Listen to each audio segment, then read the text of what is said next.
جو ماحول 9 مئی کے بعد بنا ہے نا، یہ میں نے کم از کم کسی سے فرق کیا ہے، میں یہ سمجھنا چاہتا ہوں فرق کیا ہے. فرق یہ ہے کہ سر 9 مئی کے بعد تو بالکل ہی آپ کے لیے بالکل ایک کراس لگ گیا نا چیزوں پہ کہ آپ عمران خان کا نام نہیں لے سکتے. اس کی تصویر یار ایک دیکھیں وہ آپ نے لیا، 2-4-5 اور لوگوں نے بھی لے لیا ہوگا، لیکن ہم اوور آل میڈیا کی ابھی بات کر رہے ہیں نا کہ عمران خان کی آپ کلپ چلا سکتے ہیں عمران خان کا کوئی ٹی وی پہ. پیمرا کے بھی کہا ہوا ویسے ہی ہے. پیمرا نہیں کہا ہوا ویسے ویسے ہی آپ نے خود یہ فیصلہ کیا ہوا. میں نے نہیں خود کیا بھائی. ہاں نہیں سر میں نے نہیں کیا، میں تو نام میں لے سکتا ہوں، نام پہلے دن سے لے رہا ہوں نام. لیکن اگر 70-75 ٹاک شوز ہو رہے ہیں نا تو ان میں سے کتنے ہوں گے؟ 3-4 ہوں گے جنہوں نے نام لے لیا ہوگا، باقی 72 میں نے تو نہیں لیا نا. تو کیوں نہیں لیا سر؟ وہ وجہ ہے نا کہ اس وقت جو جبر کا ماحول ہے، جو فسطائیت ہے، جو بربریت ہے، جو ظلم ہے، جو ایک سختیاں ہیں. آپ نہیں لے سکتے عمران خان کا نام، آپ اس کی تصویر نہیں چلا سکتے، آپ اس کی ویڈیو نہیں چلا سکتے،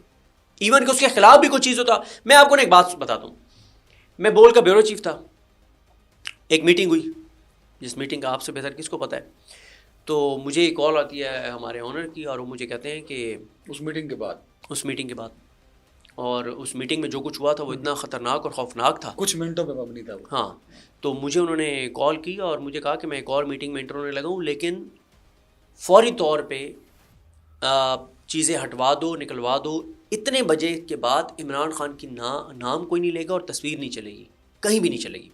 خیر ایمرجنسی نافذ ہو گئی، ہم نے انسٹرکشنز دیں، میٹنگز ہوئیں، سب کچھ ہوا. ہمارا ایک پروگرام چلتا ہے شاید 10 بجے والا تھا، شاید ڈاکٹر فضا اکبر کا پروگرام تھا بول پہ، یا پتہ نہیں 8 بجے کا پروگرام تھا یا 11 کا تھا، جو بھی تھا.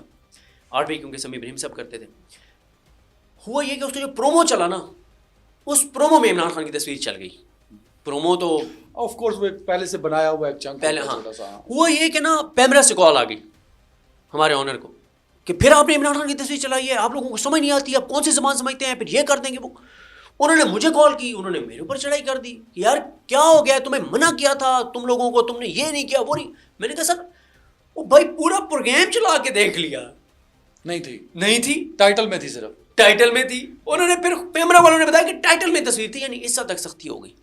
اور پھر یہ ہوا کہ جو نیوز اور پروگرامنگ کے وہ سسٹمز ہیں جو انٹرنل ہمیں پتہ ہے ٹیکنیکل، جہاں سے وہ ساری فوٹیجز چل رہی ہوتی ہیں، ایک سسٹم سے عمران خان کی تصویریں اور ویڈیوز ڈیلیٹ کروائی. یہاں تک نہیں چلتا تھا کہ اگر کوئی پی ٹی آئی کا بندہ بیٹھا اور اس کے پیچھے عمران خان کی تصویر پڑی، وہ بھی نہیں چلتی تھی. اور ایسی بھی چیزیں نکلوائی گئی کہ کوئی رپورٹر کہیں کھڑے ہو کے رپورٹ کر رہا ہے اور پیچھے عمران خان لکھا ہوا ہے.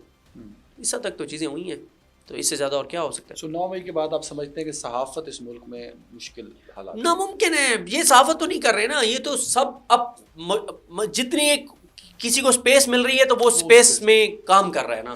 سر یہ بتائیں عمران خان سے کیا کیا غلطیاں ہوئیں بطور وزیر اعظم؟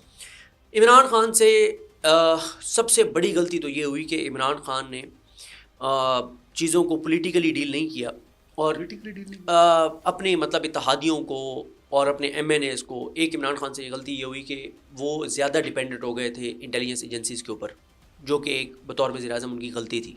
اچھا. اور ان کو چیزوں کو پولیٹیکلی ڈیل کرنا چاہیے تھا. اور مثلاً میں آپ کو بتاتا ہوں کہ بشارت رندھاوا چوکازم سے، ان کے بھائی طاہر رندھاوا جو ہیں وہ ایم پی بنے تھے، اور ہوا یہ تھا کہ ان کو پہلے پی ٹی آئی کا ٹکٹ ملا، انہوں نے بڑا اس وقت پی ٹی آئی کے لیے کام کیا، ان سے ٹکٹ واپس لے لیا گیا. ٹکٹ واپس لے کے، اور اس وقت کیونکہ شاہ محمود قریشی صاحب اور جہانگیر ترین صاحب کی آپس کی ایک لڑائی تھی، اور ان سے ٹکٹ واپس لے کے اور کسی اور کو دے دیا گیا. لیکن یہ آزاد جیت گئے. جب آزاد جیت گئے تو اب وہ اپنے لوگوں کو مل رہے ہیں، مبارکبادی کی لیے لوگ آ رہے ہیں، مل رہے ہیں. اچانک انٹیلیجنس ایجنسیز کے 2-3 لوگ آتے ہیں اور کہتے ہیں سر کال کرتے ہیں ذرا سائڈ پہ آ کے بات سنیں. وہ سائڈ پہ بات سننے کے لیے جاتے ہیں تو ان کو ایک گاڑی میں بٹھایا جاتا ہے. گاڑی میں ان کو بٹھا کے وہ کہتے ہیں یار کپڑے تو اٹھانے دو. 2018 کے الیکشن وہ کہتے ہیں یار کپڑے تو اٹھانے دو. تو کہا جاتا ہے کہ جی کپڑے آ جائیں گے. آگے ہوٹل پہ رکتے ہیں، پیچھے سے ان کے کپڑے آتے ہیں، وہ چینج کرتے ہیں، پہنچ جاتے ہیں ملتان پہنچ جاتے ہیں. تو وہاں پہ ایک انٹیلیجنس آفس میں ان کو لے جایا جاتا ہے، ان کو اور 3-4-5 اور آزاد ایم پی اے سے ان کو لے جایا جاتا ہے، اور ان کو کہا جاتا ہے کہ جی آپ جو ہے اس وقت ضرورت یہی ہے ملک کی کہ آپ جو ہے وہ پی ٹی آئی میں ہی شامل ہوں. تو وہ کہتے ہیں جی ہم نے تو نہیں ہونا، کیونکہ ہمارے ساتھ تو ناانصافی کیا تحریک انصاف نے کہ ہم سے تو تحریک انصاف نے ٹکٹ دے کر واپس لیا اور یہ ہماری بڑی انسلٹ ہے۔ وہ کہتے ہیں جی وہ تو پی ٹی آئی کا انٹرنل ایک معاملہ تھا، لیکن آپ اس کو چھوڑیں، ہم ایسے کرتے ہیں کہ آپ کو پی ٹی آئی کے لوگوں سے ملوا دیتے ہیں، آپ ان سے بات کر لیں۔ وہاں سے انٹیلیجنس ایجنسی کے آفس سے ان 3-4-5 ایم پی ایز کو، ساؤتھ پنجاب کے وہ 4-5 ایم پی ایز تھے، ان کو لایا جاتا ہے۔ وہ آگے ایئرپورٹ کے پاس ایک جگہ پہ پہنچتے ہیں، ایک عمارت میں پہنچتے ہیں، تو وہاں پہ وہ جب جاتے ہیں تو انٹیلیجنس کے لوگ ساتھ ہوتے ہیں، تو جب وہ اندر جاتے ہیں تو اندر بیٹھے ہوتے ہیں جناب جہانگیر خان ترین صاحب، شاید علیم خان صاحب بھی تھے، اور ایک آدھ اور بھی پی ٹی آئی شخصیت تھی۔ وہ انہیں کہتے ہیں جی آپ بتائیں۔ انہوں نے کہا یار ہمارے ساتھ بڑا آپ لوگوں نے ناانصافی کی۔ انہوں نے کہا یار انٹرنل پولیٹکس کا آپ کو پتہ ہے زیادتی ہوئی ہے، ٹکٹ آپ کو دیا ہم نے، آپ کو ملا، لیکن بعد میں پھر جو بھی ہوا انٹرنلی تو جو ہوا سو ہوا۔ وہاں سے ان کو جہانگیر ترین صاحب کے جہاز میں بٹھایا جاتا ہے اور ان کو اسلام آباد پہنچا دیا جاتا ہے۔ اور یہ وہ سفر ہے جس میں نا بشارت رندھاوا صاحب کی ایک تصویر آج تک چلتی ہے جس میں وہ سوئے ہوئے ہیں، ٹھیک ہے نا۔ تو جب ان کو عمران خان صاحب سے ملوایا جاتا ہے تو بشارت رندھاوا عمران خان کو ایک بات کرتے ہیں، کہتے ہیں خان صاحب ہم پولیٹیکل لوگ ہیں، ہم صرف ایک چیز کے بھوکے ہیں اور وہ ہے عزت۔ آپ اگر خود ہمیں ایک فون کر دیتے نا، گو کہ ہمیں پتہ ہے جو بھی ٹکٹ ہم سے لیا گیا، ایک فون آپ کر دیتے نا ہم سر کے بل چل کے آ جاتے۔ عمران خان نے وزیر اعظم بننے سے پہلے ہی نان پولیٹیکل روش رکھی؟ نہیں، میں آگے اس پہ بتاتا ہوں نا آپ کو۔ تو اس میں یہ ہوا کہ انہوں نے کہا جی خان صاحب اگر آپ ہمیں خود بلاتے تو یہ زیادہ بہتر ہوتا۔ یہ بہرحال جو پروسیس ہوا یہ پروسیس ٹھیک نہیں تھا جس پروسیس سے ہمیں یہاں پہ لایا گیا، لیکن ہم پہلے پی ٹی آئی کے ساتھ تھے تو اب بھی ہیں، خیر وہ ہو گیا۔ اب عمران خان کے لیے چیلنجز زیادہ تھے، بڑے تھے، سارے ایشوز تھے، تو اس وقت عمران خان یہ جو ہوتا نا بل کے لیے بندے، کیونکہ پھر اتحادی بھی 5-6 جماعتیں تھیں، وہ احمد لیاقت مرحوم کا تو جملہ آیا نہیں لایا گیا ہوں، ہاں بالکل صحیح بات تھی۔ اس میں عمران خان میں سمجھتا ہوں کہ ان کو چیزوں کو پولیٹیکلی ڈیل کرنا چاہیے تھا، ان کو ٹیم اپنے ساتھ ایسی رکھنی چاہیے تھی جو پولیٹیکلی اپنے اتحادیوں کو اور اپنے ایم این ایز کو ڈیل کرتے، وہ چیز اس طرح سے نہیں ہوئی۔ یہ عمران خان کی ایک بڑی غلطی۔ عمران خان وزارت عظمیٰ سے ہٹائے گئے نا جب، تو سندھ ہاؤس نے ہوسٹ کیا، وہ آپ کو پتہ ہے سارا۔ وہاں پہ الزام جو پڑتا ہے اور جو پی ٹی اے والے برا بھلا کہتے ہیں وہ صرف نون لیگ کو کہتے ہیں، پیپلز پارٹی کو کچھ نہیں کہتا، اس کی کیا وجہ؟ وہ اس لیے کہ شاید زیادہ اس وقت یعنی پی ڈی ایم کے دور سے مین، کیونکہ وزیر اعظم بھی شہباز شریف رہے اس وقت بھی، اب بھی شہباز شریف وزیر اعظم ہیں، تو مین اس کے اوپر کرسی کے اوپر وہ ہیں، تو شاید اس لیے، ورنہ جذبات پی ٹی آئی کے جو ورکر سے آپ ملتے ہیں تو ان کے پیپلز پارٹی اور نون لیگ کے لیے برابر جذبات ہیں، اظہار جس طرح مرضی کریں۔ پنجاب اہم صوبہ ہے پاکستان کا، پنجاب کے 2 وزراء اعلیٰ گزشتہ سالوں میں، ایک عثمان بزدار صاحب اور ایک مریم نواز صاحبہ، دونوں پر اگر کچھ آپ کو ایک جملہ لکھنے کو کہا۔ میں کہوں گا کہ بزدار مریم سے بہت بہتر وزیر اعلیٰ تھا۔ اچھا جی، وہ کیسے؟ اس کے دور میں ہیلتھ کارڈ تھا، اس کے دور میں احساس پروگرام تھا، اس کے دور میں یہ جبر بربریت اور فسطائیت نہیں تھی، انسانی حقوق کی یہ پامالیاں نہیں تھی، یہ ظلم نہیں تھا، یہ ناانصافی نہیں تھی، یہ سب کچھ نہیں۔ وہ تو آپ سب کہتے ہیں نا اسٹیبلشمنٹ کرتے نہیں، وہ ایک بات میں آپ کو بتا دوں، ہم چاہے عمران خان کے دور کے بارے میں یہ کہیں کہ عمران خان بیچارہ بے گناہ ہے، بے قصور ہے، اس وقت تو سارا کچھ اسٹیبلشمنٹ کر رہی تھی۔ ہم یہ غلط کرتے ہیں، ہم یہ سیاستدانوں کو اس طرح سے سائڈ لائن کر کے اور ان کو ایک فری ہینڈ دے دیتے ہیں کہ کل کو کوئی بھی سیاستدان کے میں تو کچھ نہیں کر رہا تھا، اس وقت اسٹیبلشمنٹ کر رہی تھی، بھائی کرسی پہ آپ بیٹھے تھے۔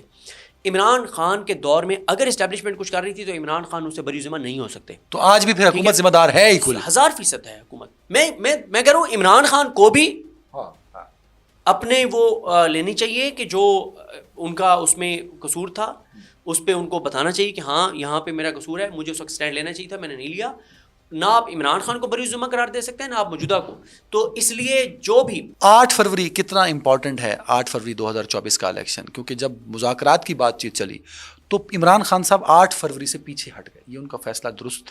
اس کی وجہ یہ ہے کہ انہیں اس بات کی سمجھ آ گئی ہے کہ 8 فروری کا جو مینڈیٹ واپس لے کے ہم چیزیں کرنے کا کوئی فائدہ نہیں ہے، فریش الیکشن ہونا چاہیے، کیونکہ عمران خان کو بھی پتہ ہے کہ جو اس وقت پی ٹی آئی کے ایم این ایز ہیں یا ایم پی ایز ہیں، ان کے ساتھ اپوزیشن بھی عمران خان نہیں کر پا رہے، حکومت تو بہت دور کی بات ہے۔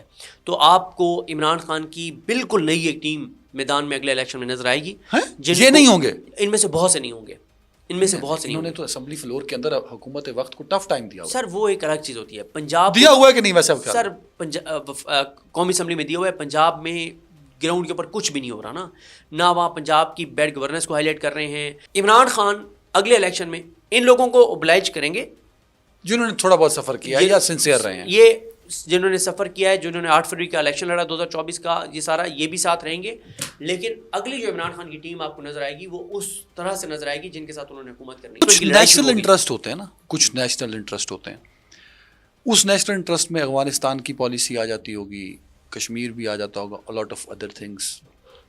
کشمیر اور افغانستان پہ نقصان پہنچایا فیض اور عمران خان نے مل کے ان دونوں کے دور میں یا نہیں, یہ غلط نیریٹو بلٹ ہوا؟ کشمیر والا بالکل غلط ہے کہ عمران خان نے کوئی نقصان پہنچایا ہے, اس میں کوئی حقیقت نہیں ہے.